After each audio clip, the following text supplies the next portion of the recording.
He says that unfortunately, this is quoting, unfortunately, some ideologues want to set up pre-council church against the post-council church. They are dividers. They are doing the work of the devil. The church is one without rupture, without changing course. Okay, now this right here is where the friction and the abrasion happens in these conversations.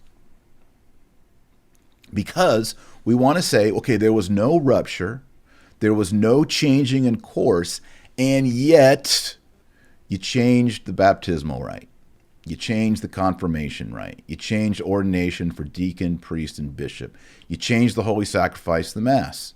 You removed prayers at the foot of the altar. You removed the offertory. You removed the last gospel. You removed Latin. You removed Gregorian chant. You changed architecture. You allowed communion in the hand for lay people. And we could go on and on.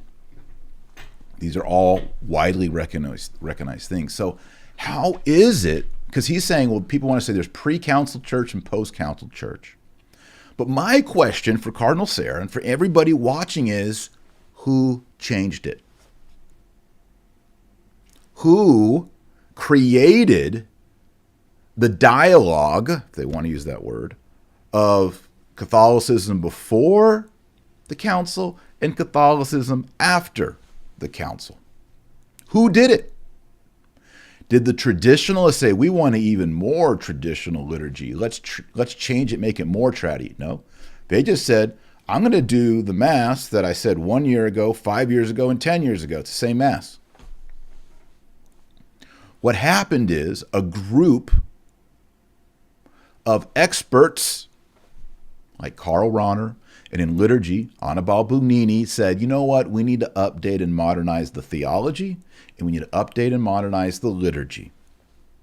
So now, today, you have the likes of Bishop Barron and James Martin who speak, in fact, of terms of post-conciliar Catholicism. If you cite anything before 1958, they're like, well, that was before the council. So lay people are hearing from their own pastors pre-council, post-council Catholicism.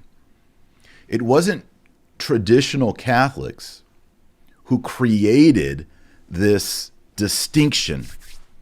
Who was it that named the new Mass Novus Ordo Missae? Was it Trads? Was it Lefebvre? No, it was Paul VI. Paul VI called it the Novus Ordo Missae. So the newness and the oldness, that distinction, was created by modernists and semi-modernists in the 1960s. And let's be honest. You have to be honest. Even if you love the Novus Ordo and you're like, I like the Reverent Novus Ordo, I like the Unicorn Novus Ordo, you have to admit that the Novus Ordo was developed in part by a Freemason and by Protestants putting their input in. You have to admit that. It's a fact of history. For the first time in the history of Christianity, people who were not in communion with the Catholic Church and not in communion with Rome were allowed to have input on how we worship God. Does that bother you? It bothers me. Having been a Protestant, I was a Protestant pastor, an Anglican priest, that bothers me.